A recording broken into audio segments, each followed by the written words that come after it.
Welcome to the Tuttle and Kline Show. What's going on, Tuttle? Not much. I was having a back and forth with one of my little league teammates from Wisconsin. Oh yeah, yeah. He moved down to the South about a year ago, and he goes, Tuttle, I cannot believe how many homeless people there are in the South. It's unbelievable. We didn't have these huge problems with homelessness in Wisconsin. And I was like, yeah, Wisconsin officials had the greatest game plan for homelessness. It's called winter. exactly. Totally. Yeah. I was like, dude, do you remember? I mean, because he was one of the other guys, Kev, when I was 13 years old, the coldest day in the history of Milwaukee, Wisconsin, my brother and I delivered Sunday Milwaukee Journal, the big thick ones, Milwaukee Journal newspapers, 85 below zero wind chill factor. And you were out there delivering. Yeah, and he was one of the other ones, too. There was like 6 of us in the entire city of Milwaukee that delivered. The rest of the guys said, I'm not going to die. Your dad was driving you around, right? So what would you do? Get out of the car, take it up to the porch, and then come back? Come back and warm up in the car. To do about 120 papers, it took us 7 hours. Yeah. By the time you got done, the next day's issue was out. Exactly. But I will tell you this. It was right around collection time, and the tips were the all-time greatest tips because they remembered that. Of course. You're risking your life to give them the daily news. Exactly. But yeah, we didn't want to do it. Todd and I were actually in the garage, Kev, stuffing the coupon section into the rest of the paper, and we were freezing in the garage, covered. And we're like, Dad, this is not going to be safe. And my dad, being who he is, World War II veteran and grew up in the Great Depression, is like, people need to get their newspapers. Let's go. That's right. Way before the internet. Can't just sit around not reading anything. Exactly. They'll have to talk to their wives and stuff. Come on, let's go. Yeah, nobody wants that. Nobody wants that. Let's go. Anyway, I thought that was funny. He finally dawned on me. He goes, oh, yeah, you're right. It'd probably be really hard. January in Milwaukee, being a homeless person. Yeah, at that point, I'm just going to get a job. Yeah, really. Kevin, the NFL draft was this weekend. How much of it did you watch? You know what's so cool? I had Dallas and Timmy, and both of them are in football. Dallas particularly, from the general manager point of view, because he plays Madden a lot, where he's essentially a general manager. He has drafts and trades and all that stuff. So he's so into it. So I'm like, this is awesome. And he knows more about things than I do. He's like, it looks to me like the New Orleans Saints got a great deal in Spencer Rattler right there. I think he's got some potential to be a starting quarterback someday, and picking him up in the 5th round will be fantastic, Dad. I'm like, you the man. There you go. You know why Rattler dropped to the 5th round? Because of his Netflix. Yeah, when he was in high school. I saw that. I saw that whole series. That's why I've always kept an eye on him, because I watched that. Back in the day when it first came out, because he was the same graduating class as Audrey. Okay, so what if you're not familiar with it? It's a Netflix special that followed Spencer Rattler, who was quarterback for Oklahoma University, then switched over to South Carolina, and he was in high school? Yeah, he was in Pinnacle High School in Arizona, the top quarterback prospect in the nation. Can go anywhere, but the cameras follow him around, and when you follow a 17-year-old around, you got to remember he's 17. Yeah. And he had some maturity problems, and he would badmouth teammates behind the scenes on camera about dropping passes, and he had some problems with Spencer Whoppers not telling the truth and all that. So it just shows it. And who among us was mature enough to have a reality series when they were 17 years old? Be on a reality. Exactly what I was going to ask you. What at 17 or 18 years of age did you do that could come back to haunt you now? Oh my God. And we all did something. Kevin, that was my getting arrested all the time year too when I was 17. Yes, that is. So that would just be I would literally be a pariah. I would be toxic in any work situation getting, you know what I'm saying? Yeah. Oh no, exactly. I know exactly what you're saying. So yeah, I think Dal's right that the Saints got themselves a value pick there. and the way he's talking about it, hey, he's very poised in the pocket even when it gets muddy, Dad. And he, even though he's a little smaller, not quite 6'1", he does have a very strong arm and is able to complete his reads. And I'm like, wow. Hey, that could be a career for him. He could be the next like Mel Kiper Jr. Yeah, something like that. But I'm like, no, this is a different ball game. I'm loving this now. Now, if I could just get one of my kids to love golf, that's all I need, and that's game over. Anyway, Kevin, I was thinking of this when we were watching the draft. Doing the draft this way is a new experience for all of us. I'm going to tell you a couple of things that I think that you would be a first round draft pick in. Obviously, you're not going to be a first round draft pick in the NFL, right? Yeah, you're way past your peak there. Yeah, in the days of a 5'9", 180-pound wide receiver. Yeah, they don't need that. Yeah. No, Yeah, Edelman was a freak. Exactly. And then you're gonna tell me some things. Obviously, I'm past my peak too, even though I've declared my eligibility for the draft since graduating college. Yeah, no, every year he's declared his eligibility. That's why you don't see him playing college anymore. Yeah. I still have 4 years of eligibility. I shouldn't have done that. No. All right, are you ready for yours? I'm scared, but yeah, go ahead. These are Kevin Kline would be the first pick in the draft in the following categories. It's now my honor to announce that the draft is officially open. Being uncomfortable taking a compliment.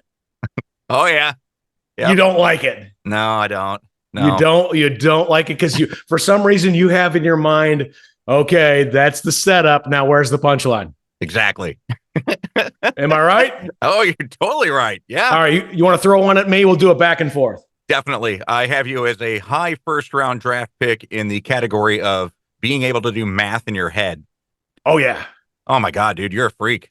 I freaked my kids out, yesterday when, I quickly added it up. Multiplication was something like 217 times 12 or something like that. I was like, and they were like, that's crazy, Dad. Yeah, no, it is. It's freakish. Yeah. Okay, good. Kev, you would be a very high pick. As a matter of fact, they would probably trade up for you. If in the category of stuttering and stammering, trying to talk to a beautiful woman in the same room, that would kill you. Oh shit, dude. I couldn't do it in high school, and it's just a trait that has stayed with me until, even now. I've actually seen Kevin Kline's the only person, because obviously you have a long radio career like we did. We came across some very beautiful women to interview and entertainers and everything like that. And Kevin Kline would go, he's the only person I've ever known that could go into a standing fetal position. I mean, literally just standing there with his head down, unable to even move. He would just be locked. And there were a couple of times I was like, hey, man, hey, what are you doing? Yeah, that happened. That was good. It even happened during like phone conversations too. Oh yeah. I was like, hey, Kev, we're in Houston and they're in Los Angeles, California. They can't see you, or, what are you doing? Yeah. She's so beautiful though. I know, right? Oh my God. I just loved her in the movie Seven. What's in the box? Yeah, up until that point. What's in the box? I'm talking about Gwyneth Paltrow. Kevin was very strange on the phone with Gwyneth Paltrow. Kev, you knew this was going to happen. Calm down, buddy. I was hoping it wouldn't. I'm so nervous for him. Your hands are shaking right now. I am literally dizzy. Gwyneth, are you there? I'm here. I just want to warn you ahead of time. You are actually, I don't care what anybody's ever told you in the last 20 years of your career, there is no human being on earth that is a bigger fan of yours than Kevin Kline. Nobody on earth. He has a shrine in his house of you. Oh, Kevin, thank you. You're more than welcome, Gwyneth. I can't even talk to you. This is Yeah, it was disturbing. That was before we had webcam. We should have done our radio career on video, Kev. We should have done it. Well, that's kind of what we're doing now. I know. With the podcast, seriously. I know. All right. What do you have me getting drafted in? I have you as a high first round, definitely top 3 in information about the JFK assassination. Probably behind Robert Grodin and Oliver Stone. I'm probably third Right there. in that category. Yeah. Yeah. And Kevin, it started very, very early when I was 17 years old. And they were trying to tell me that there was just one gunman, and Lee Harvey had a shot right from the front, straight on, probably 25 feet away, but we're going to wait for him to turn and go away from us. What a bunch of bullshit. Just on that right there, I was like, that is bullshit. Screw you, Warren Commission. 17 years old. At the same time, he was getting in trouble with the authorities. And yeah, for some reason, I was getting arrested a lot back then too. Which I know it's your turn to go, but can I just say that because this piggybacks very nicely, you would be unquestionably the number one overall pick in questioning authority. Oh, yeah. Dude. I'm not good with authority. I'm not. No, and it doesn't even matter what the authority is, be it a boss, be it, I mean, you're respectful of law enforcement agencies. Of course. You're respectful of them. But yeah, anybody that has like a higher rank than Tim in life, he will question you. And that's it. I don't disrespect. No, not at all. I will just question you. And, unfortunately, authority does not like to be questioned because they have the power and they're like, who are you to question me? Well, I'm a tax-paying citizen, mofo. I'm a law-abiding, tax-paying citizen.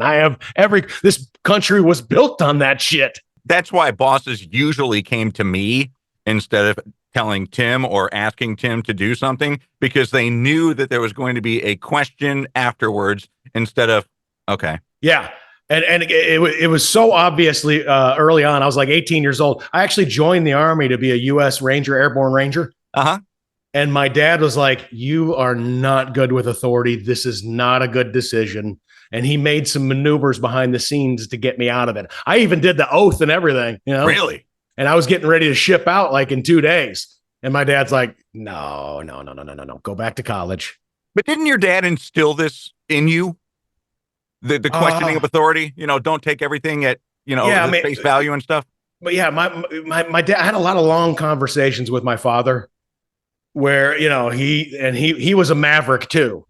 He was a very intelligent man and was not the best with bosses himself. He didn't like people much less intelligent than him guiding him and managing him. He didn't like that. Mm-hmm. So it just became a thing. I was just like, always question authority, always. Sure. And even if I was an authority figure, like I was a manager, I would actually like the people who questioned. I would like that, Yeah. First off, it keeps you in check. And second off, it shows that they care. There you go. Yeah. Absolutely. Kev, I got one for you. Kevin Kline would be a first round draft pick in being way too soon with the dark comedy. I will gladly wear that one. Kevin Kline almost immediately all the time, as evidenced by our first podcast reunion back in February, when it happened the day after Toby Keith, and there's Kevin Kline with a Toby Keith joke. Yep. That was you. That was me. Yeah.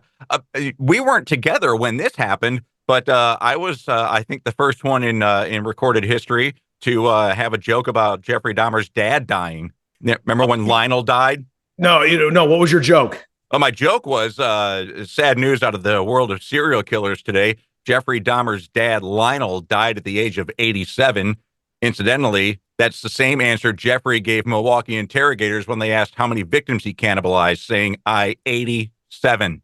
Oh, I get it. There you go. I get it. Good one. Good one. Good one. Still, though, Kev, as good as that one was, it's not as good as probably the all-time greatest in this category, the first round pick and GOAT, Anthony Jeselnik. Oh, he's the best. Yeah, when you remember the Aurora, Colorado shooting, the movie theater shooting? Yes. I like to make jokes about tragedies the day that they happen. The day they happen. I don't believe in too soon. I'm on a tight schedule. And I'm good at it. I'm good at it. Like the day of. The day of the Aurora, Colorado Batman movie theater shooting. The day it happened. I went online, I went on Twitter, and I tweeted, other than that, how was the movie? Right? It's like, oh shit, dude. Oh shit. He's actually playing a casino an hour from our house coming up next month, I think. You gonna watch it? I'm thinking about going. I love that guy. No, he's great. Yeah, he's take no prisoners. He just, he's one of those. I just don't care. Yeah, I just don't care. Which which is kind of like what at least I know a little bit. You get a little queasy sometimes though. Is what we're doing with our podcast. We're just like, hey man, you get to an age, you just don't care. Yeah, I mean, this is we're gonna rub you the wrong way. We're gonna ruffle some feathers, and you know what? We just don't care. But I got queasy when we did kind of stuff like, or when you did stuff like this on our on air, because I knew that there were ramifications. You know, we could get questioned by the boss. Yeah. Here we have basically no accountability except to you, the listener. I know. Right. And in all honesty, like Brothers Osborne said, we're good for some, but we're not for everyone. There you go. Yeah. So those of you that are the sum, thank you. Absolutely. Thank you. All right. I think it's your turn, Kev. You got any more? I do. I have two more, actually. It's kind of piggybacks on the math earlier, but for some reason, you are able to recall significant dates like they happened yesterday. Yes. How do you do that? I don't know, man. My brain is able to attach incidents and things, notable incidents, whether they be history, news, or whatever, or things in my personal life. I'm able to attach a date. Well, but like innocuous stuff like sports championships in 1993. I mean, oh yeah, stuff like that. Yeah, 1993. Yeah, exactly. I mean, that was the year we had San Francisco and Dallas in the Super Bowl, and I think it was North Carolina won the national championship with Eric Montross. See, that's what I'm talking about right there. Bill Clinton started his first year of the presidency in that year. And if I can remember correctly, that was the year we had the David Koresh Waco incident also. So I'm pretty sure it was ballpark. Yeah. Yeah. See, that's why he's a high first round pick in that. Yeah.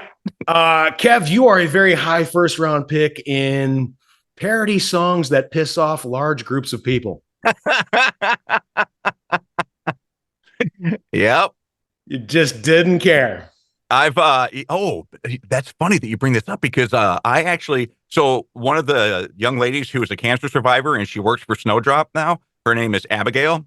You've met Abigail before, I know you have. She's a trained singer, and she and I are working on a parody song together. The one that awesome. Oh yeah, the one that nobody would ever green light for me on 93Q.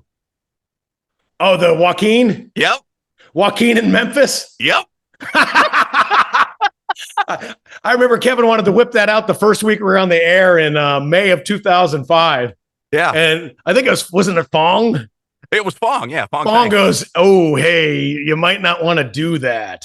Yeah. Yeah, basically the gist of the song is, and now it makes complete sense because it's about a Mexican guy who leaves the house and meets up with a caravan at the border and decides that he needs to get into the country to go to Tennessee because he's got a landscaping job waiting for him.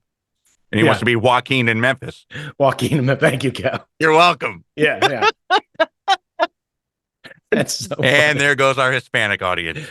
No, it was not that bad. No, but it's just, you didn't, I guess Fong was saying, hey, you guys are making your first impression. You don't want to whip that out the first week you're ever in Houston. The final thing I have you in, and I've got you as a low first rounder on this. So hopefully that's okay. Bravado. Why low? Because there are more, like, I was thinking about this, as far as like the top echelon of bravado, you're not as bad as like a world wrestling entertainment person or anything like that. So, but you do have a swagger.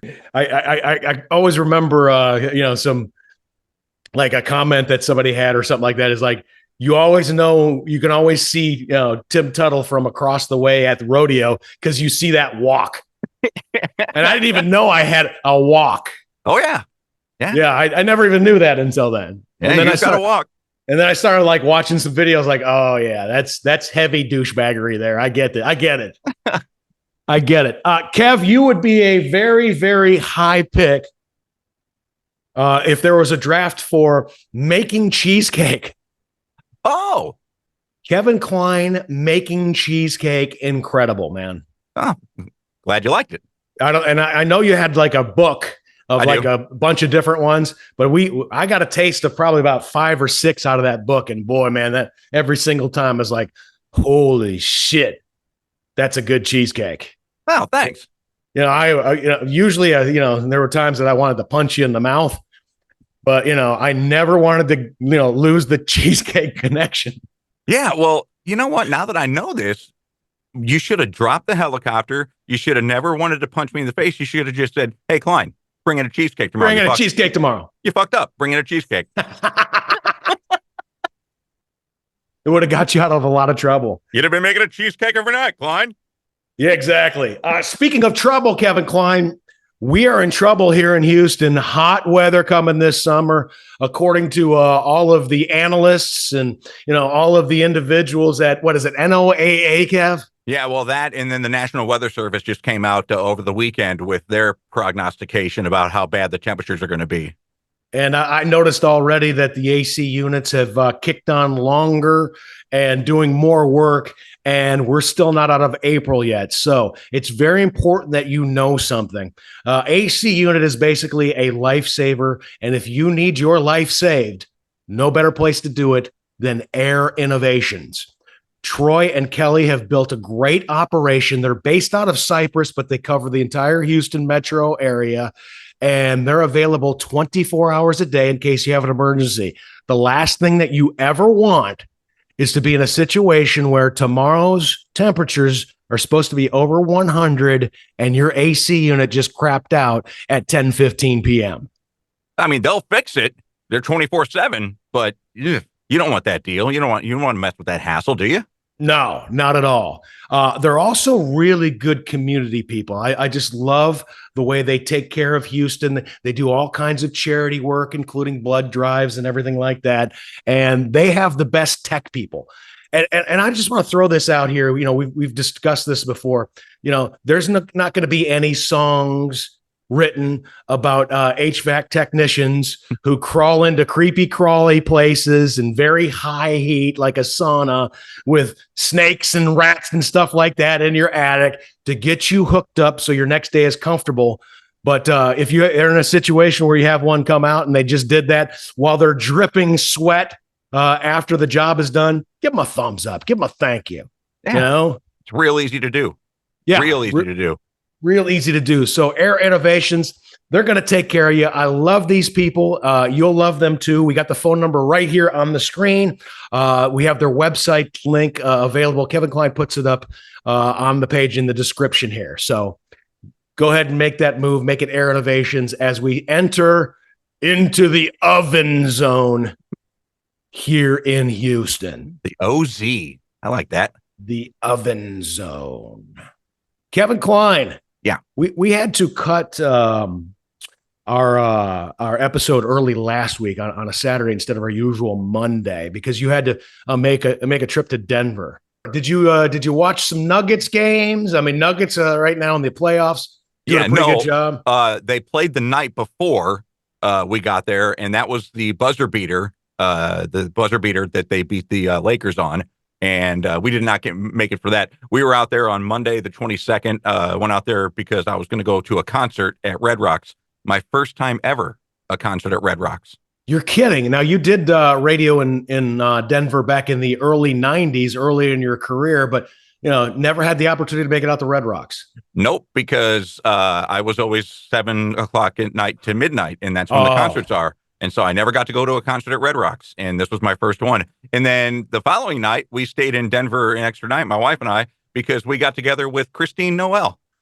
She was a former anchor here in Houston. Yep, KPRC, Channel 2. sat in for Erica when Erica was on maternity leave with Timmy Tuttle Jr. Mhm. And she was great. She's awesome. She's amazing. Yeah. So I'm putting a picture up of us with Christine, her husband Jesse, and their little baby boy. Oh, she's got a baby now? 4 months old. Yep. Oh. Now, is she in the business anymore? Did she get out of the business entirely? She's out now. Yeah. Right now she's out because, she's a new mom and, that's what she's devoting her time to. But I don't know. I think she probably has aspirations to get back into it. She's too good not to. Oh, she was rock solid. Yeah. I mean, I was surprised that she got out, that she left. I was like, because she was one of those, she was set up to be, the queen of news in Houston for the next 20 years. Yeah. Well, when Dominique left and she didn't get that slot, I think it shocked a lot of people. I don't understand that at all. I think it shocked a lot of people. I thought that was just a gimme. Anyway, it's all politics and bullshit. Anyway, totally. I mean, you just know that's one of those things with there's no more loyalty anywhere. None. Trust me. Take it from me. Right. No loyalty whatsoever. 17 years, work my ass off. We become the number one radio station for country music in the United States of America. We dominate our competition throughout my entire career. We raise millions of dollars for charity. We go and we broadcast during hurricane situations that are swaying the building back and forth and causing the plumbing to pulsate. And some guy who hasn't even moved to Houston yet hands me a single paragraph piece of paper from another guy who lives in Tampa saying, we're not renewing your contract. That's it. Yeah. Yeah. I'm like, this is how you want to do it. It's a crazy, crazy industry, man. Okay. So they gave you a paper they didn't even tell you? He said, I walked in, he said, can I see you in the office? This was May 10th, 2022. And I knew right then, because I'd seen it coming. Okay. This new manager, he showed us a parody song, Hallelujah, It's Raining Tacos, and thought that was the greatest radio ever. And Erica and Caitlin and I were laughing at him, just what a cheese dick he was. And he's more 80s parody. Hey guys. He would have enjoyed walking in Memphis. Exactly. He would have loved it. So I knew it was coming that, plus in order for you to make your own mark as a manager, you got to get rid of Johnny Chang's main voice. Yeah. So I knew it was coming, and I walked back there and I knew what it was. I passed Bill Tater. He was on the computer, and I'm pretty sure he was wiping me from the computer at that time. Wow. Because he knew. And he's not even there anymore. No, he took off. Yep. And he brings me in the office and said, we're going to move in another direction. That's all he said. And he pushed forward this piece of paper from Keith Lawless from Tampa. The guy isn't even based in Houston. Wow. One paragraph. Moving in another direction. We're not renewing your contract. Damn. I was like, wow. I was like, is that it? That's it, huh? And not even a word. He just looked down. He didn't even look at me. Really? Yeah. Did they escort you out the building? No. Oh, okay. I God bless her. She was, why am I forgetting her name? Our HR at the time, sweetheart. What was her name? Linda Lynn? Yeah, she was there too. She had tears in her eyes and everything like that. God bless her. Oh, that is a wonderful woman. Beautiful woman, wonderful human being. She had tears in her eyes, and she knew that this was wrong and the wrong way to do it. And she knew there was going to be a backlash.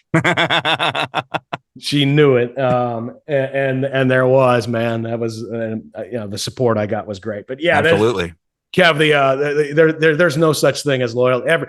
As de Gaulle said, the French prime minister once said, the cemeteries are filled with indispensable men. Yeah. Yeah. So, yeah. I mean, you look at loyalty. We could just take this back to the NFL draft. What in the hell were the Atlanta Falcons thinking? You don't sign a quarterback to 4 years, $180 million, and then go draft what is apparently supposed to be his successor at the 8th pick of the first round and not tell him until you make the pick. I would have said, hey, Kirk, we like Penix. You're going to groom him for 3 years. You would have done that. You have to call him and tell him. Yeah, well, they didn't until they made the pick. That's why Aaron Rodgers got pissed off at the Packers with the Jordan Love thing. Nobody told him. Wow. And they're like, hey, man, could have used a weapon right there. Okay, but if you're the general manager, or Dallas is the general manager, apparently, do you really want to draft a quarterback with the 8th pick and let him sit for 4 to 5 years? No. Especially at his age. I don't like that. I don't like that at all. I would get Kirk Cousins some weapons. Basically, you're saying to Kirk Cousins and the entire team as management for the Atlanta Falcons, you're telling them, hey, we're not going to do it this year. We're prepping for the future. Yeah, exactly what they're saying. We got a placeholder for a couple 3 years, and then this new guy will come in, and then we'll make our run. Yeah. Okay. Good luck with that. Yeah, that was one of the biggest head scratcher moves I've ever seen in NFL draft history. Yeah, but it goes back to loyalty, and nobody has loyalty really anymore. No. But back to your Denver trip. Yeah. So, so we saw Christine Noel and her husband and her baby, but at Red Rocks, we were so close. We were 4th row, and we could literally hear the conversations between bandmates after each song. It was unbelievable. How cool is that? Oh, Tim, the sound there is amazing because it's all natural acoustics. It bounces off of the rocks that surround the stage and the venue. It was unbelievable. And because the acoustics are so good, you could actually hear me introduce one of the Cannibal Corpse songs when I recorded it. Shut your freaking mouth. Yeah. Let's hear it.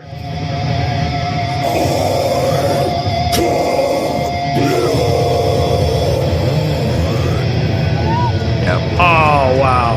That's me doing death metal voice. That's hilarious. Do you think that they heard that?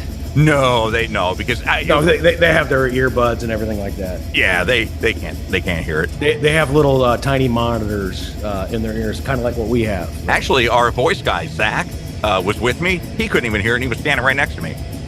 Oh yeah. Well, first off, because you're at that Cannibal Corpse show, your ears are ringing. Oh yeah. And you're in your own little tunnel vision zone anyway. So yeah. By the way, Zach said hi, and he really loves what we're doing. Oh, has he been watching? Yeah, he watches it every week. Seriously, yeah. All right. Well, tell Zach thank you very much. I appreciate the vote of confidence and love his voice work. When you hear the Tuttle and Kline stuff at the beginning and the end, and when we do top 3, that is Zach's voice. Zach Sheesh. Yep, from the Radio Farm. Welcome to the Tuttle and Kline Show. Yeah. So that's cool, Kev. I love that. So you had a good trip, a little getaway. Yeah, real nice. Yep. Good to be back. Good to get back to Denver. I hadn't been there since since Christine's wedding 2 years ago. What does your wife Trish do while you're at Cannibal Corpse? She was back at the hotel doing snowdrop work. Oh, okay. She was working. Oh yeah. Gotcha. So okay. Kev, I got into another rabbit hole. This past week. I was looking up kind of social media oops situations. Explain. Well, I'll let you know what the best one that I found is. Really, to me, it's like unbelievable. It's hilarious. This guy was trying to send his wife a dick pic on a direct message on Facebook. Instead of doing the message, it was the post. He posted it to her wall. Oh, wow. And it was up there for 3 hours. My first thought is, how is it up there for 3 hours? You got to have a friend on Facebook that'll hit you quicker within like 15, 20 minutes maximum. So that'll tell you something about your friends if that thing's up there for 3 hours. Uh-huh. And a friend finally reached out and said, hey, you're not going to believe what's on your wall. You need to take that down immediately, because it was getting likes and everything like that. Well, how many shares did it have? I don't, it didn't say specifically, but it had been seen a lot via comments and likes. I bet. And another aspect of it that made me laugh my butt off is I guess the guy had a nice. What is it, son? I don't know, sir. But it looks like a giant dick. Yeah. Take a look out of starboard. Oh my God, it looks like a huge... Pecker! Oh, where? Wait, that's not a woodpecker. It looks like someone's... Privates!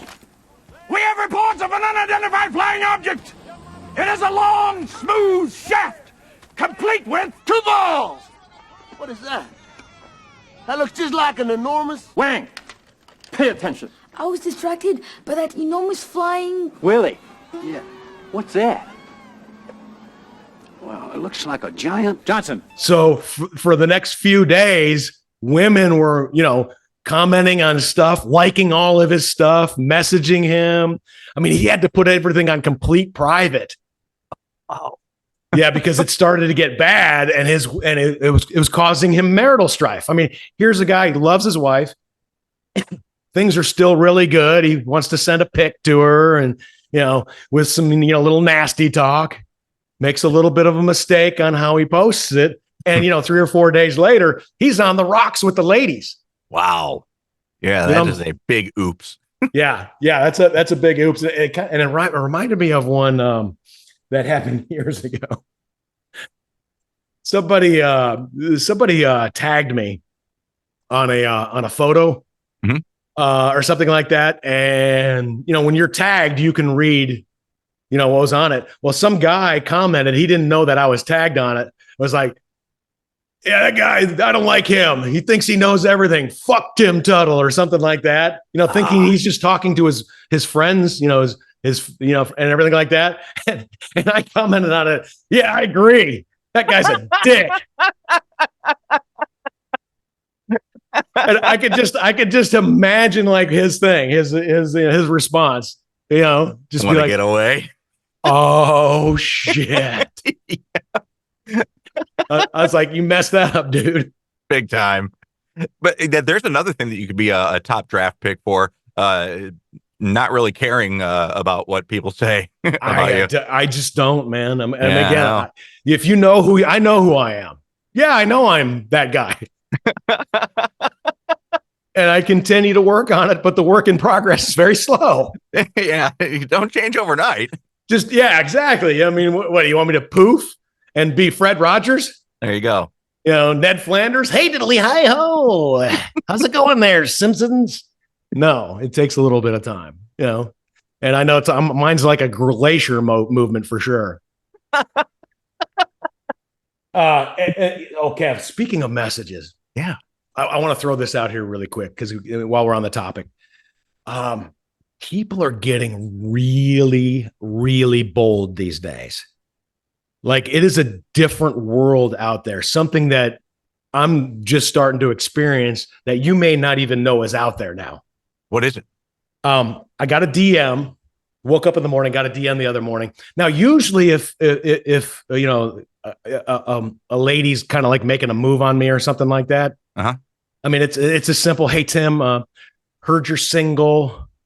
I think we'd be a good pair. Maybe we should get a coffee or something, and something like that. Okay. Just something really, quick shot. Kind of break the ice. Yeah, get it. And this is the second time something like this has happened literally within the last like 2 months that I wake up and I check a message and here's the message. Listen to how bold people are getting. Hey, Tim, my husband and I are both trying the lifestyle and we think you would be the perfect addition. We both agree that you would be a good bull for us. Really? Do you know what that means? Good bull? What does that mean? I have no idea. Okay, I didn't look it up. I was like, Bull, B-O-W-L? B-U-L-L. Oh, B-U-L-L. Good bull. I guess what, really like tough guy or something like that? Well, no, it probably has something to do with riding. Then she said, I want to use you to cuckold my husband. I don't know what that is, but that's like an English word. I think it's a scenario where, she's teasing her husband by getting with me in front of him. Okay. Yeah. I mean, that makes sense. Yeah. And he says, as a matter of fact, both my husband and I agree you would be a good bull for us. And he's even said he's never done anything with a man, but if he had to in a cuckold scenario, that you were one of the people that he would do it to. Oh. And I'm just like, what the fuck? I just woke up. Yeah. Very flattered. Thank you. Very. Yeah. Don't swing that way. I was like, I'm looking at it. I'm like, what? Do I have that look that I would be that guy or something like that? You know? Yeah, that is bold. Hey, couldn't you just ask for a coffee first? Exactly. I mean, let's maybe go get a coffee, and maybe after the second mocha, you bring up the whole cuckold thing. Then again, we are in an instant gratification era, and why warm up the lights when you can just flip the switch? Yeah. Anyway, we're all meeting for a coffee in a couple days.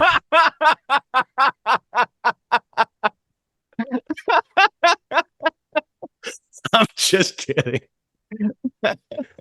Or am I? Yes, he is. Yes, he is. That's funny, though. Did you reply? Did you respond? I have not. I mean, what do you say to that? I don't know. I usually when these happen, I always say, well, I'm flattered. That's very sweet of you. Yeah. But you know what I'm saying? Yeah. But I don't even know how to do this one. You know? And I hate, I'm that guy. You know how a lot of people don't return messages? You look at their phone and they got like 1,000 unreturned text messages over the past couple of years or whatever. I'm not that guy at all. I have to do something with it and get rid of it, Yeah. Either trash it or move on. So I just feel funny that it's sticking out there. Yeah. That it hasn't been responded to, because it was like Friday morning. But I don't know what to say, man. I don't know. You'd say something to the effect of, very kind of you to reach out. Timing is everything, and my cuckolding days are long past. Yeah, I retired from my cuckold. Here's my retirement speech. I'm going in a different direction. Yeah. I'd like to thank all of the fans for this unbelievable career I had as a cuckold.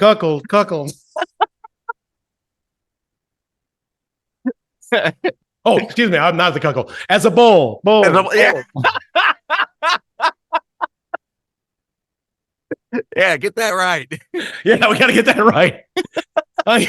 That's the last thing. Yeah. Yeah. If they asked me that for that one, I would answer right away. Fuck you. Oh my God. Because I would always have the view on that one that my dad's watching from heaven and going, "What the hell are you doing?" Oh yeah. Hey Kevin, we talked about doing this, and something I think we're both fascinated with is improvisational moments in movies. Yeah, we started talking about this last week because we were talking about top 3 movie characters who we would want to play, each of us. And I said Hannibal Lecter, and that scene where he does the... I ate his liver with some fava beans and a nice Chianti. Completely improv. It wasn't in the script. Nobody knew he was going to do it. And then you said when Indiana Jones took out the pistol and shot the guy that was whipping the sword around. Yeah. That was improv. Yeah. And of course, Harrison Ford also did the I Love You Too to Princess Leia in Star Wars. Yeah. He was good. But hey, Kev, do you know, Harrison Ford is probably the second pick in the draft in regards to memorable movie improvs. The first pick of the draft is Bill Murray. Really? Let me give you a little bit of a laundry list here. Please. First off, in the movie Groundhog Day, when he sees Ned Ryerson on the streets. Okay. Ned Ryerson, I missed you. I don't know where you're headed. Can you call in sick so we can hang out? That whole thing was riffed by Bill Murray. Wow. And again, the guy who played Ned Ryerson did a great job seeing that, hey, I'm with Bill Murray. I got to go along with this. Well, it makes complete sense because Bill Murray was with Second City Comedy Troupe, and that's an improvisational troupe, much like the Groundlings. And his whole speech in the movie Meatballs, the camp movie. Oh, I love that one. It just doesn't matter. That whole speech was riffed. Sure. Mohawk has beaten us 12 years in a row. Sure, they're terrific athletes. They've got the best equipment that money can buy. Hell, every team they're sending over here has their own personal masseuse. Not masseur, masseuse. But it doesn't matter. Do you know that every Mohawk competitor has an electrocardiogram, blood and urine tests every 48 hours to see if there's any change in his physical condition? Do you know that they use the most sophisticated training methods from the Soviet Union, East and West Germany, and the newest Olympic power, Trinidad and Tobago? But it doesn't matter. It just doesn't matter. It just doesn't matter. I tell you, it just doesn't matter. It just doesn't matter. It just doesn't matter. It just doesn't matter. It just doesn't matter. It just doesn't matter.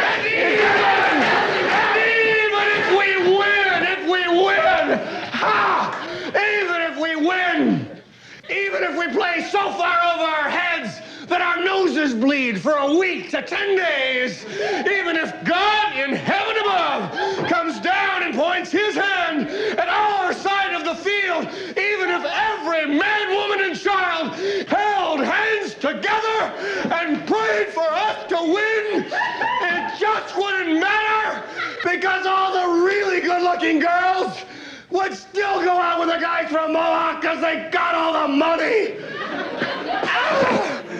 It just doesn't matter if we win or we lose. It just doesn't matter. It just doesn't matter. It just doesn't matter. It just doesn't matter. It just doesn't matter. And you can see all the young actors who were playing, campers and, and camp counselors and stuff like that, just in awe that this guy is doing this out of nowhere. Wasn't in the script. So that laughter probably is very genuine then. That, had to be. Yeah. Basically, I guess they had a cut where it was much more benign, hey, let's go, let's beat these guys tomorrow type thing. And then the director goes, okay, Bill, just riff something. And he did. And it was just unbelievable. That great speech. It just doesn't matter. It just doesn't matter. Great scene. There's got to be some in Caddyshack then. Oh, the whole Cinderella story. What an incredible Cinderella story. This unknown comes out of nowhere to lead the pack. At Augusta, he's on his final hole. He's about 455 yards away. He's going to hit about a 2-iron, I think. Well, he got all of that.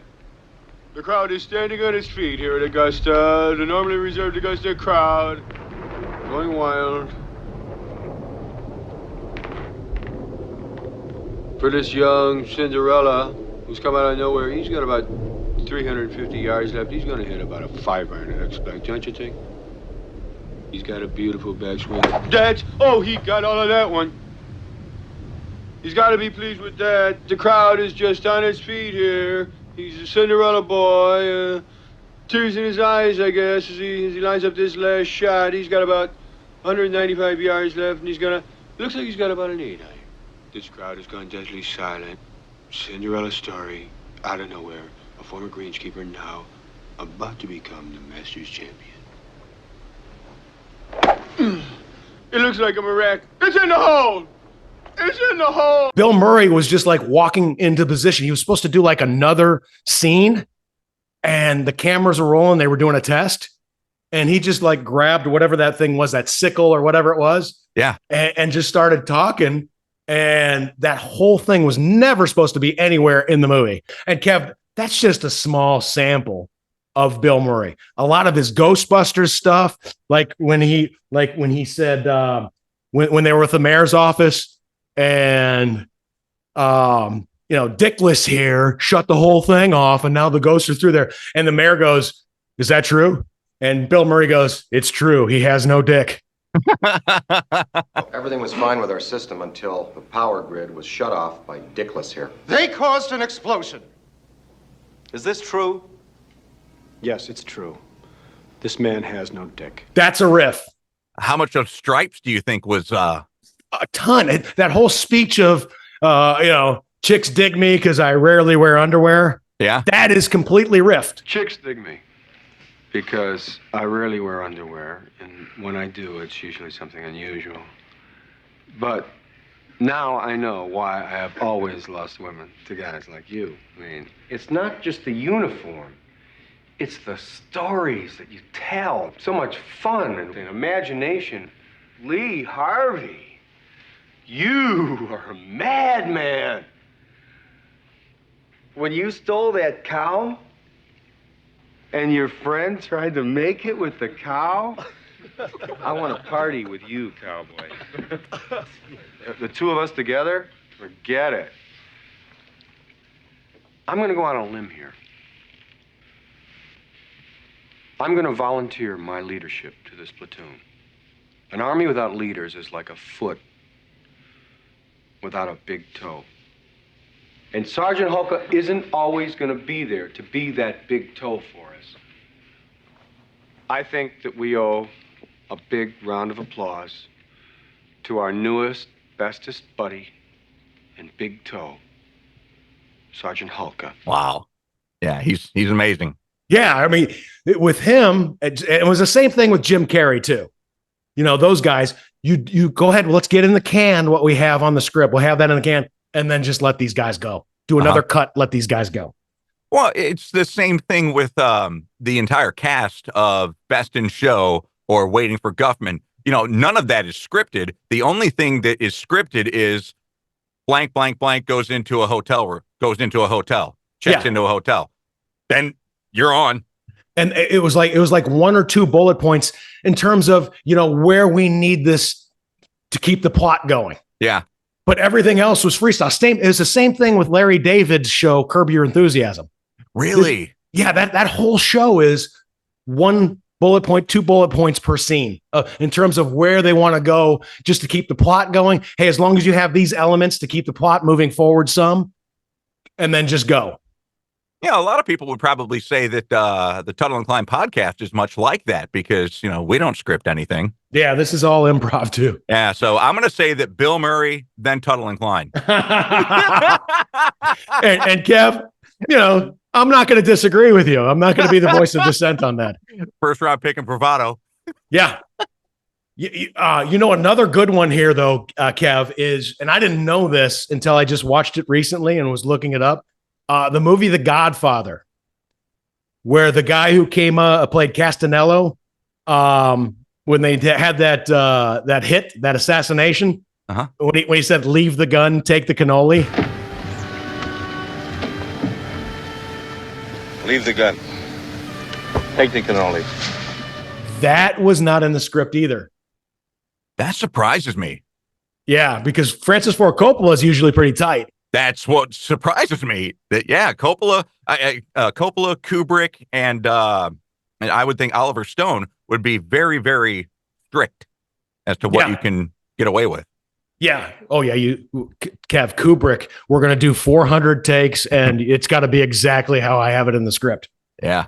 Which drove people crazy. I mean, there were people that only worked with him once. Yeah, you thought Jack Nicholson was playing a character in The Shining? No, he really was going mad. But Kev, that's one right there. Speaking of The Shining, here's Johnny.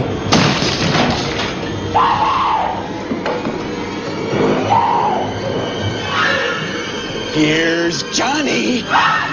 Was a riff. Well, again, most memorable part of the movie, probably. Exactly. And you remember when Harry Met Sally, when Meg Ryan did the fake orgasm? In the diner, yeah, sure. Oh. Ooh. Are you okay? Oh. Oh, God.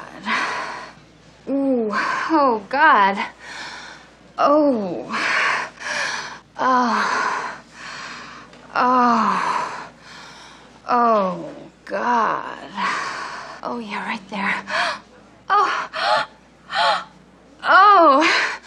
Oh. Oh. Oh, God. Oh. Yes. Yes.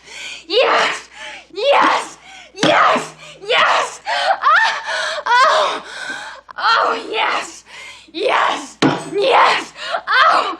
Yes. Yes. Yes. Yes. Yes. Yes. Oh. Oh. Oh. Oh, God. Oh. I'll have what she's having. Billy Crystal told the lady to say, I'll have what she's having. Really? Was not in the script. Billy Crystal just said, I think it'd be funny if she said that, don't you? And it ended up being one of the most classic lines in the history of movie. Oh, yeah. Yeah, I mean, it's crazy because what we're talking about ends up becoming the most memorable part of a movie. Yeah. Is what the improvisational stuff. And Kev, Bill Paxton, you remember him, Texas guy, Bill Paxton? Uh-huh. He had a couple like memorable ones too. When his first movie role he ever had was Weird Science, when he played the older brother Chet. Yeah, he played Chet. Yeah.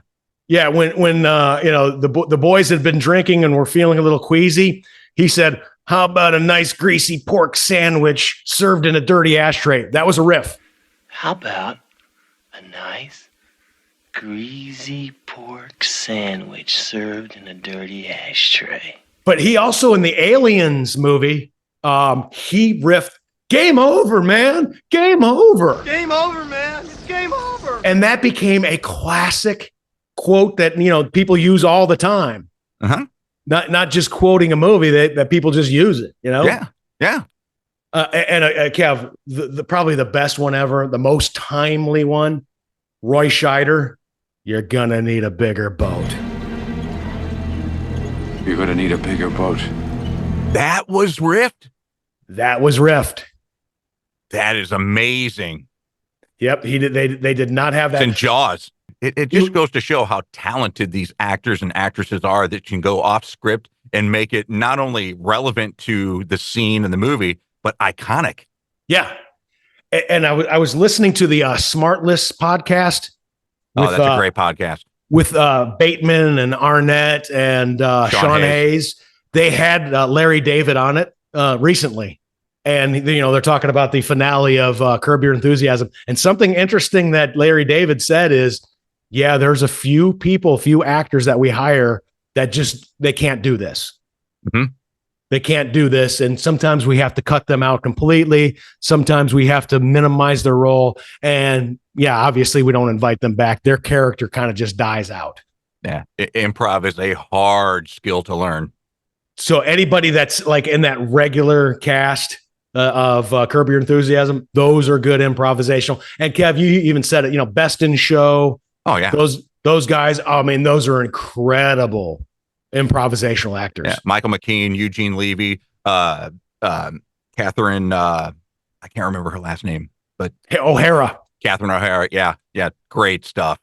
And who's the guy, the comedian when we were kids, who's a really good comedian? "I'll poke your eye out with my thumb." He's got a parachute around his neck. Please, this is what I do. It's okay, Please, honey, Reggie. this is what I do. Don't be mad at him, please. I'll gouge your left eye out with my thumb. I shit you not, you freak. You get down here right now. I'm going to punch you in the eye till it turns to jelly. Get down here. Look at him in the eye. Don't challenge him. He doesn't like it. Gonna stab you. Yeah, these are really, really brilliant and talented people. Much like you. Oh, thanks, Kev. I didn't do as well as them. I wasted it. Tim Tuttle, the greatest waste of talent in history. That's so funny. Hey, Kev? Yeah. I'm excited because this is really, truly an opportunity for me to do some improv because I don't know what's coming next. Do you have a top three? Just when you thought they couldn't count any higher, it's Tuttle and Kline's top three. It kind of goes back to what we were talking about earlier, my first time at Red Rocks. So it's going to be the top three places you personally have ever been. Top 3 places that You've I've ever personally been. Well, number 1 is Augusta. Yeah. I saw the Masters last year. We watched my ex and I, we watched the practice round on Wednesday and then the first round on Thursday. And I have never seen a more beautiful place in my entire life. I mean, it's just everything that you see on TV times 20. I've heard that the difference in a practice round and the actual round is immeasurable with the access you have. Is that your experience? Is that true? Yeah, you can get a little closer. Plus, we went to the par 3 tournament the day before. And just we were following Freddie Couples around. Okay. One of the most beautiful swings in the history of golf. And even at the age of like 63 or whatever, just smooth back, smooth through, baby. Smooth swinging Freddie Couples. But yeah, I got pretty close to him. Nice. So I thought that was cool. But yeah, when the actual thing starts, it's tight. You can't. Yeah. When you're at Augusta, do you get to drive down Magnolia Lane, or is that? You can. Really? But we parked much further away. Okay. You take a shuttle or something? No, it's just nice. It's a nice walk. Oh, okay. And cool. It's the best. I mean, we were following a few groups, but the best was we went to the 15th hole and just sat there, and that's a par 5 where most of them go for it in 2, and we were right there where you can see it hit on the green and everything like that, and we parked there for a while, drank some beer, and had a good time. Neat. Yeah, so Kev, without a shadow of doubt, I mean, Augusta is great. I mean, eventually, I will definitely go every single year. Cool. Number 2, Indianapolis Motor Speedway. Yeah. For the Indy 500. Nothing like a 500. Isn't that unbelievable? It's incredible. It's incredible. Yeah. I grew up in Indianapolis, and I watched my first one when I was 8 years old, 1977. AJ Foyt, when he won his 4th one. My dad took my brother and I, Todd, to the Indy 500, and we went a bunch of times after that before I moved away from Indiana, and even a couple times since moving to Indiana, I've gone up and watched the race. So, yep, I mean that is the best experience. You took me to my first one, and then I've been to 2 more after that. Yeah, isn't it the best? It's incredible. I mean, on many, many levels, it's incredible. Number 1, that you could fit that many people in one place. Number 2, when you leave, it's not crowded when you leave. I mean, it's just, they do such a great job of getting you in and getting you out. But the spectacle that is the Indianapolis 500, unparalleled. The pre-race festivities are ridiculous. Dude, I watch it on TV and I still cry. Oh, yeah. Just how amazing that is. It's Memorial Weekend, so you have a salute to the soldiers. I mean, but just the flyovers are great. And my brother one year did the flyover. Were you with us that? We were there. Yeah.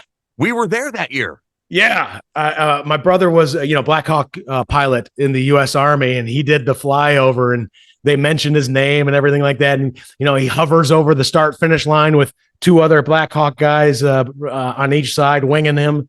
And that was a cool moment. 2000. And because he's a Tuttle and he doesn't like authority, he broke the formation and did a flyby around the pagoda. Unfortunately for Todd, he had to be the authority, so he couldn't do such things. Exactly. Yeah. You had to have. My dad had to have one Tuttle kid that followed orders, and then ended up giving them. Have you been following IndyCar this year so far? No, I have not. What do you know? I was just going to make an early prediction. What do you got about the Indy 500? Mm-hmm. What do you got? Penske's going to win. Oh yeah, that's not going out on a limb. I think my 2 favorites right now. I think Scott McLaughlin's going to have a great race. He's done really, really well in the last 2 races. And my dark horse, just because he's not having a great season right now, Pato O'Ward. Oh, nice. But he usually shows up at Indy. Nice. Yeah. I would just I would just like to see it and Andretti win. Oh, wouldn't that be great? Just if Marco could pull it off. Yeah. If he could put it together and get a win. I mean, There hasn't been a win since 1969 by Mario. Mm-hmm. And believe it or not, Michael never won. John Andretti never won. You know, they had, you have an Andretti salad that has participated, but none of them's pulled out the victory. Nope. Not since 1969, 54 years ago. Crazy. 55. 55. Yeah. I was just thinking about my birthday, but yeah, it'll be November when I'm 55. So yeah, you're right. Again, number one draft pick, math. I quickly did that for you. You're welcome. Thank you. And I know that specifically my first wife, Kathy, she was born the day that Mario Andretti won. Okay. And her dad, Ed, watched the race first and then moseyed up to Yorktown to the hospital. Well, she wasn't the firstborn, so, you know, it's but back then it wasn't as big a deal. Yeah. You know, back then the dad would arrive. Whenever the dad would arrive, he'd hit me in the waiting room. He'd has to hand out the cigars. Dude, when I was born, my dad was across the street in a tavern drinking a beer and smoking a cig. Exactly. But, you know, with our generation, Kev, I had to be in there with a catcher's mitt. Yeah, you were. All right, let's go. Come on. Come on, Audrey. Come on. Yeah. So and then your third place would be what? So we've got Augusta, we've got Indianapolis Motor Speedway. Kev, you know what I'm gonna say? If I could have a tie, I want a tie. Yeah, sure. Sunset at both places, Key West and Sedona, Arizona. Oh yeah. That's nice. I just remembered just being stunned at the beauty. Mm-hmm. Probably give the slight edge to Sedona. I'm glad you said that because I've seen both as well, and it's just I think the difference is just the many different colors that you get at Sedona. I just couldn't believe it. I couldn't believe it. Now, yeah, I was on mushrooms. Well, I wasn't, and it's still spectacular. Okay, I was going to ask you. You know, yeah. I was tripping balls. It looked really cool. So you're yeah. No, you saw it. Okay, all right, that's cool. I didn't imagine it. I wasn't hallucinating. All right, Kev, what are yours? Top three? Obviously, Red Rocks up there, right? A concert at Red Rocks. Yeah, if you have never seen a show at Red Rocks, my buddy Zach, who took me, he's like, "You're going to church, dude." I'm like, "No way." Yeah, way. It's worshipful. It's amazing. Really? Yeah. It's just it's stunning. Like better than Hollywood Bowl and those are mostly tradition. Those aren't as good settings. Mm-hmm. Yep. Nope. You're right. Those are tradition. Think about this is just natural. It just grew this way. It just developed this way. And it's just like it's the perfect storm for acoustics, and there's not a bad seat in the house. Very. So it's not really a heavy construction thing. They just basically put it into the rock. They carved an amphitheater into the rock. Yeah. That is so cool. The only thing that's manufactured is the stage, and then the rows of seats, the benches. That's it.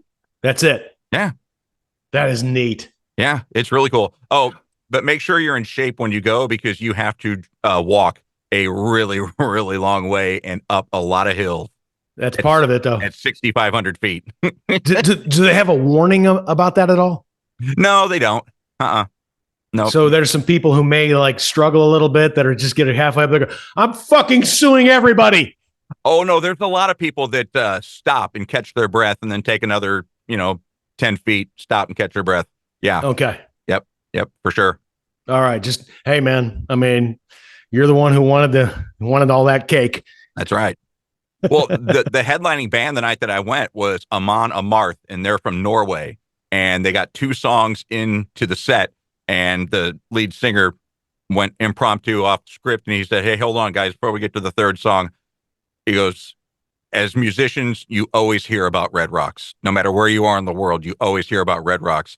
This is the first time we've ever played Red Rocks. We're only 2 songs in, and I can't wait to come back." I love that. Yeah. Where the artist, I mean, because I'm wondering, obviously you as as the audience, you can really take it in because you're seeing the rocks and everything like that. I'm wondering if the artists, the people performing, have that same kind of vibe too. Oh, they do. Yeah, they do. Because you're right on top of them, and there's not, like I said, not a bad seat in the house. And you're out west, so it didn't really get dark until 9:00, and the headliner was already on by then. Okay. Yeah. Oh, so wow, that's cool. Do they have lighting? I mean, they have lighting in there, don't they? Yeah, they do. Yeah, they have lighting. Yeah. Here's a little video of them on a Marth with the stage set and everything.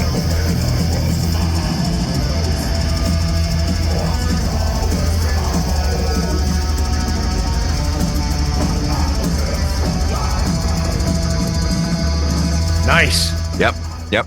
But there's a they call it stage rock, and it's this massive rock behind the stage, and that amplifies the sound too. It's perfect.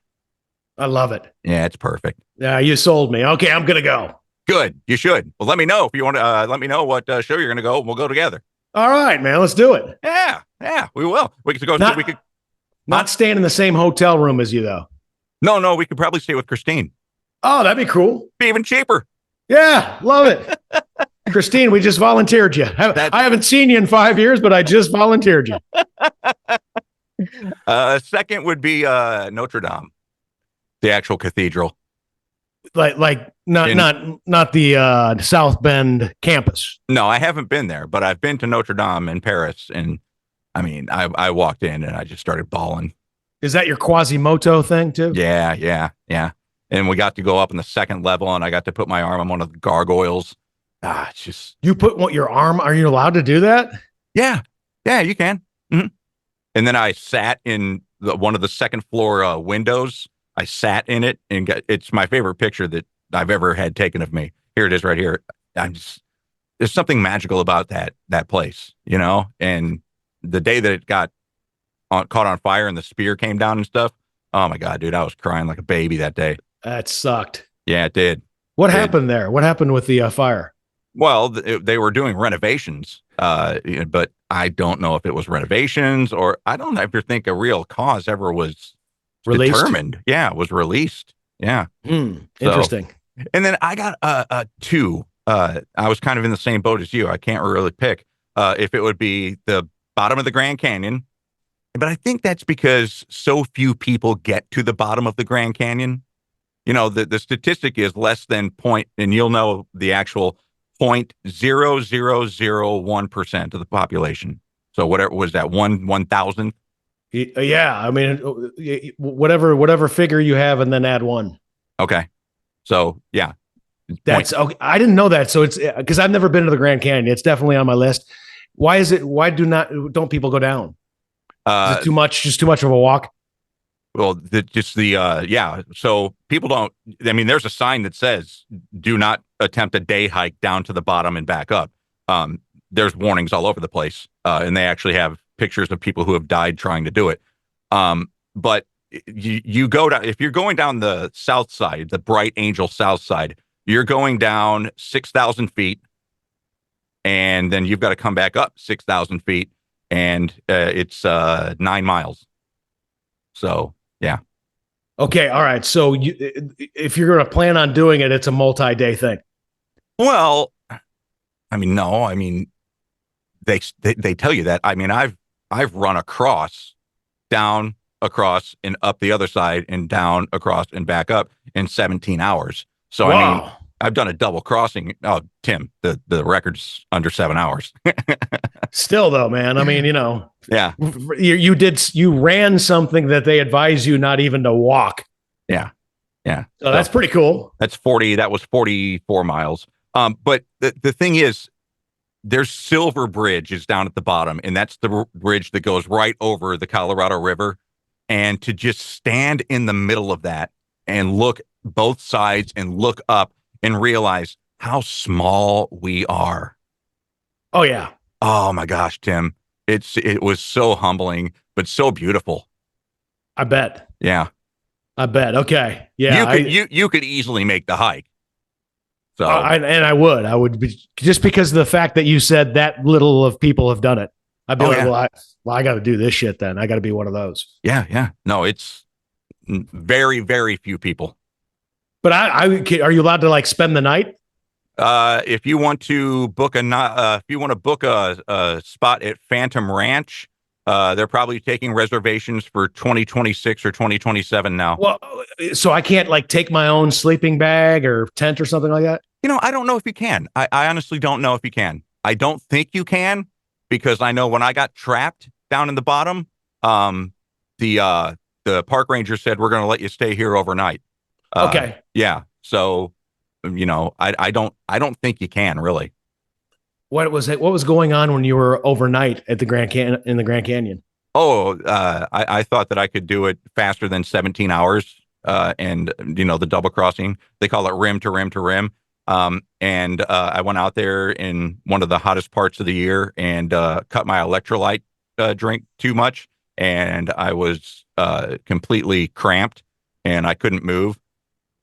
So it took me 32 and a half hours from start to finish. But what was the overnight like? What was that like? Oh, okay. So I asked a park ranger. So I'm crawling up Devil's Corkscrew. All right. I'm literally crawling. And this runner comes by and he goes, "You're in bad shape, aren't you?" And I'm like, "Yeah, dude." I'm like, "I ain't going to make it." He's like, "All right, I'll run ahead, tell the ranger that somebody's in distress and they'll come talk to you." I'm like, "Thank you so much." So I end up crawling up. This little park ranger girl comes out and she says, "So you're the guy I'm looking for, huh?" I'm like, "Yeah." I said, "I know what the cost is. Just get a helicopter." She goes, "Hold on a second." She goes, "Let's do an assessment." So we, try and get me up. And every time she tries to pull me up off of my knees, I just completely seize. And so, oh yeah, dude, it was bad. It was bad. Wow. I had no electrolytes in me whatsoever. So she gets this big ranger, about your size, maybe a little bit heftier. And he comes and he picks me up and carries me to a park bench at Indian Garden. And Indian Garden is 3.5 miles from the top. And how far did he carry you? He probably carried me 2 football fields up a straight up hill. Wow. God bless him, man. Oh, absolutely. And he says, "So we're going to put you on this park bench here. I'm going to give you some corn nuts or some peanuts, whatever. And just suck the salt off of them and spit them on the ground. Don't worry about the no litter policy we have here. This is a little bit different." I'm like, "I just want to get out of here. Can you just call a helicopter?" He's like, "What color's your pee?" I'm like, "It's like kind of orange." "Oh, you're fine, dude. You're fine. If you'd have said brown, then we got a problem. But you're orange. I've seen people in worse shape than you get out of here on their own." So 2 hours pass. He's giving me some Gatorade, some peanuts, and I started spitting them on the ground. And he says, "How you doing?" I'm like, "I still can't move." He's like, "All right, here's a sleeping bag. We're not even going to charge you for it. Just lay here in the sleeping bag. And when you feel like you're ready to go, just roll it up, bring it back over to the shack and walk yourself on out." And so my friend Frank and I, Frank stayed with me. We were trying to sleep on this park bench. He was on one and I was on the other. And I just couldn't get comfortable. And all of a sudden, I feel something scurry up my leg. I'm outside of the sleeping bag, using that as just a, not a cover, but as a mattress. And I feel something scurry up my leg, and it was a rat. Oh, geez. Yeah, and that's why you don't litter, because it attracts wildlife. Okay, so the corn nuts, the rat was eating the corn nuts. Yeah, and then scurried up my leg. Wow. So I flicked that off, and then I got in the mattress. I got in the sleeping bag, and then I think I'm just about ready to fall asleep, and bam, right on my head, something landed. And I went and reached up, and I pulled it off, and it was a bat. No way. Yeah, it was a bat that landed. Are you kidding me? I am not kidding you at all. No, this is really true. And a bat landed on my head, and I grabbed it, and I flung it off, and I said, "Frank, we're getting out of here." And so we crawled out, and it took us 9 hours to go 6 miles. Wow. Or 9 hours to go 3 miles, 6,000 feet. Wow. That is so crazy, man. But the stars, oh my God, Tim. It's like, it's so many stars, you think it's fake, but it's not. So if I'm going to hike this thing, I just got to make sure I have a lot of electrolytes.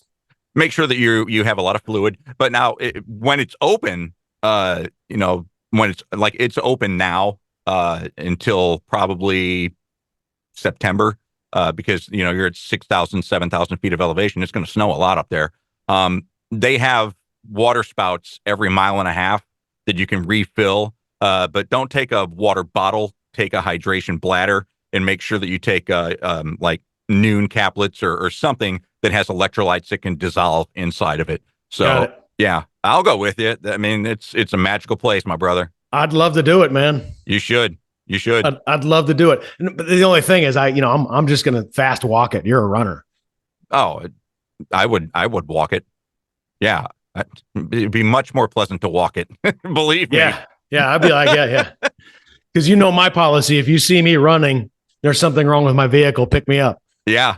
Now the Bright Angel on the south rim is nice, but if you really want the experience, you got to go north rim. You got to go North Kaibab Trail. That's 11 miles, and it is 11,000 feet. I'm sorry, it's 9,000 feet up. So you go 9,000 feet instead of 6,000 feet.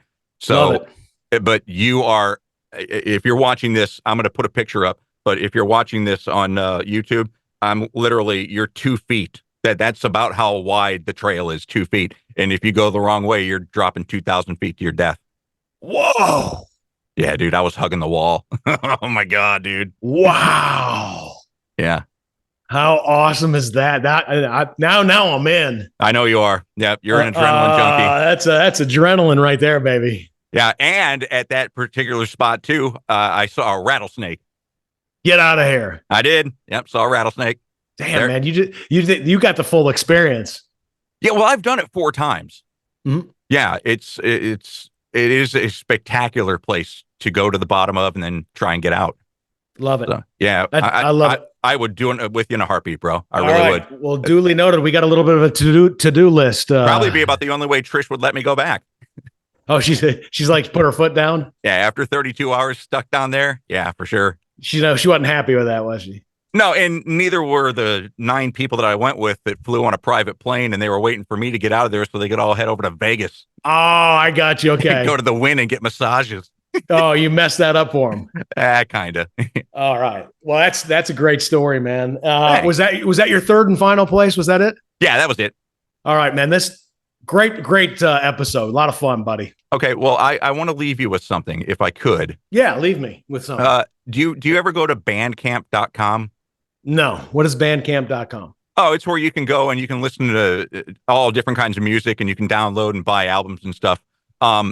I would like for you to look up and write this down if you can. Go to bandcamp.com and look up Obscurest Vinyl. Okay, that's the name of the record label, Obscurest Vinyl. Okay. Dude, this is the greatest stuff ever.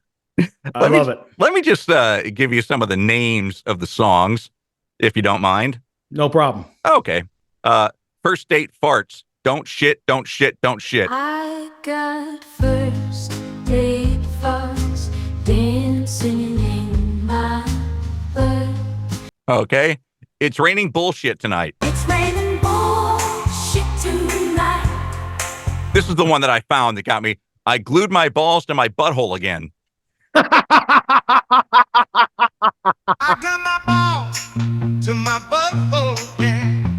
Oh my God, what did I do? I can't take a dump, 'cause now my balls are blocking up my butthole. So yeah, that was the rabbit hole that I got stuck in, and I can't wait to download all these songs. I love it, man. Yeah, you're gonna love it. And I thought the song "Why Don't We Get Drunk and Screw" was a little bit much. Nope. These take the cake on that one. I love it, man. All right. Fun episode. Kevin Kline. We'll do it again next week. Again, we'd love for you to like, follow, download, subscribe, give us a rating. It allows us to continue to move forward and put these things out. We'd appreciate that. Also, we have merchandise available. Go to the Tuttle and Kline Facebook page, and we have it all laid out there on how you can order some merchandise. Kev, what do you have coming up this week? This week, it's finally going to stop raining, so I can go out and mow the lawn that is actually, in some parts, up to my waist. Nice. It's going to take me forever to mow this stuff. It's so thick right now. But if you want to hear the most powerful, most gripping conversation I've ever had on the Fuzzy Mic, be listening to the Fuzzy Mic this week. I actually talked to a young woman named Naomi Schwartzentruber, who was brought up Amish until the age of 17 when she decided to leave her Amish family and become what she calls English. And it did not work out real well for her. She became a stripper. She became a prostitute. She became a drug addict. And it's all about her struggles to escape that after escaping the Amish land. I love it. Dude, it's so heartbreaking. No, that is riveting stuff. Fuzzy Mike, great. Kevin Kline is a master at peeling the onion on interviews. So go ahead and binge watch or listen to the Fuzzy Mike. So Thanks, all right, Kevin Kline, I got to bail, buddy. Have a great day. Have a great week. See ya. That's it for this episode of the Tuttle and Kline Show. See you this Wednesday for an all-new episode. Also, you can catch Tuttle on TV. He is a handsome man, and you can get more Kline on his podcast, The Fuzzy Mike, with new episodes on Tuesday. Stay fuzzy, friends, and thanks for listening to the Tuttle and Kline Show. Yo. All right, take the yo out.